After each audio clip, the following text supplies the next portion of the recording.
Let me ask you, do you think that General Patton was woke? I don't think so. What do you think, Mike? Mike, was he woke? I don't think so. I don't think he was too woke. He was the exact opposite. You know what woke means? It means you're a loser. Everything woke. Everything woke. It's true. Everything woke turns to shit. Have you ever noticed how the term woke used to mean being socially conscious, but now it's become a cultural buzzword that triggers debates at Thanksgiving dinners? Well, somewhere along the way, it turned into a full-blown ideology, complete with its own set of rules, enforcers, and unwritten laws. For years, the woke movement seemed unstoppable, like it was on a spending spree with Elon Musk's credit card with no limits. But then came Donald Trump, stepping into the cultural debate with bold energy, challenging woke ideas in his own unique style. And here's where things get interesting. Trump didn't just oppose woke culture, he turned it into his personal punching bag. It wasn't a subtle, strategic takedown. In fact, it was loud, messy, and borderline chaotic. Kind of like Trump himself. Wokeism, at its core, sounds like a noble idea, right? Addressing social inequalities, fighting discrimination, and supporting LGBTQ rights feels like something you'd hear in an Oscar acceptance speech. Back then, it focused on Black people striving for equality, which is undeniably important. But somewhere along the way, it expanded to include issues that turned every casual disagreement into a potential Twitter war. The thing is, defining woke isn't exactly straightforward. Joanna Williams nailed it in her 2022 book How Woke Won when she said, "Woke may be ubiquitous, but it is also elusive. To some, it's as clear as daylight. To others, it's murkier than the plot of a Christopher Nolan movie." For Trump supporters, it's not a debate about identity. It's about keeping the game fair. But here's where it gets fun. Wokeists don't just disagree, they frame this stance as outright hostility toward the LGBTQ community. Now, let's put things into perspective. Compared to, say, Vladimir Putin, Trump's so-called anti-LGBTQ moves are like comparing a kiddie pool to the Atlantic Ocean. In fact, the Republican National Committee even released a laundry list in 2020 detailing Trump's unprecedented steps to support LGBTQ rights.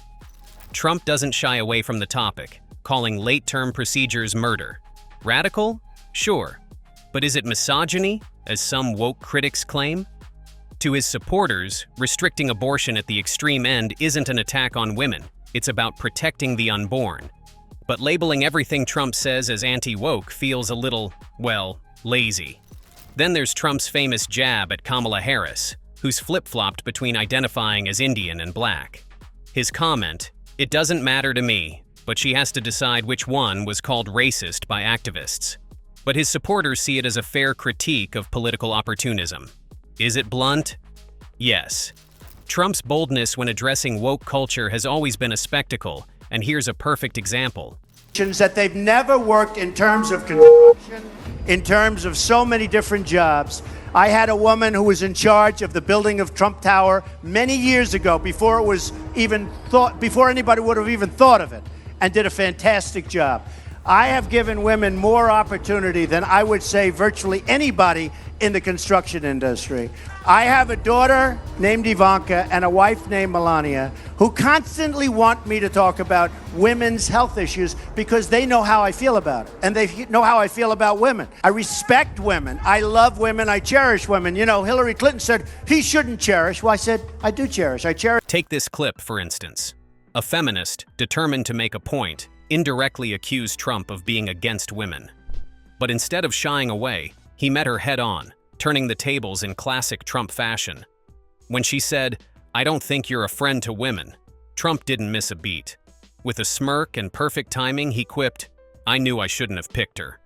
But even after this, Trump wasn't done dropping bombshells. Oh no, not even close. In a video he published himself. Because of course, when you're Donald Trump, you direct your own blockbuster, he waded into a cultural debate hotter than a July afternoon in Florida.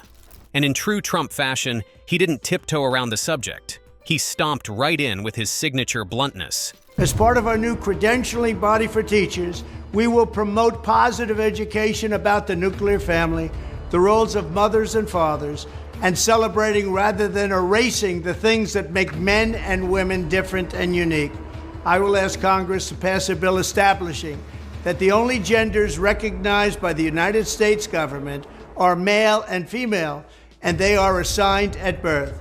The bill will also make clear that Title IX prohibits men from participating in women's sports, and we will protect the rights of parents from being forced to allow their minor child to assume a gender which is new and an identity without the parents' consent. The identity will not be new, and it will not be without parental consent. No serious country should be telling its children that they were born with the wrong gender, a concept that was never heard of in all of human history. Nobody's ever heard of this, what's happening today. It was all when the radical left invented it just a few years ago. But that wasn't the only time Trump weighed in on gender debates. This time, he took on the hot-button issue of transgender athletes competing in women's sports. And as usual, he didn't hold back. Trump declared, And by the way, we should not allow men to play in women's sports.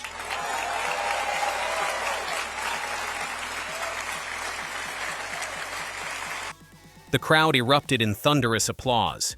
This guy loves to stir the pot, doesn't he? He just can't help himself. Trump couldn't resist gloating a little. He revealed that the political geniuses and consultants had warned him not to touch this topic. Then, by using his incredible storytelling skills, Trump made his point even more convincing. He started narrating a story of a female swimmer. It's crazy. I tell the story of the great swimmer, great female swimmer, wonderful woman, beautiful woman. She's been swimming for many years. She wants to break the world record. And she's at the pool and she wants to break it by an eighth of a second. That's like fast. And she's going to do it. She's getting ready. And she looks down. She sees all people she's been competing with for years because they rise to the top. And she looks over here and she sees people. But then she looks and and they call this, they say this. She sees somebody with a man's body. That's what they do. They call it. I said, you think it's okay to say that? That's actually the expression they're using. They'll change that soon, so I have to do it quickly. I have to say it, because they're going to change that. And you know the guy. He was named Female Athlete of the Year. Did you know that? It's true. And she didn't break the record, but he broke the record that day. You know what the number was? 38 seconds. So she wanted to break it by an eighth of a second, and he broke it by 38 seconds. Or the weightlifter, I think it was like 218 pounds. I know, that's a lot. I can't lift it. I don't know who can. Any of our ex-Trump people, they're all Trump people. Wow, what a wild ride this whole Trump versus woke culture debate has been, huh? Love him or hate him, you can't deny that the guy has completely reshaped the cultural landscape with his no-holds-barred takedown of woke ideals. Trump didn't just challenge the movement, he turned it into a full-blown spectacle, using a unique blend of humor, bluntness, and good old-fashioned controversy. From bold declarations about gender to fiery debates over fairness in sports, he made sure no one was sitting on the sidelines. So, whether you were cheering him on or shaking your head in disbelief, Trump kept the conversation alive in a way that only he could. Trump's take on woke culture has left an undeniable mark, and as long as he's around, the conversation won't be slowing down anytime soon.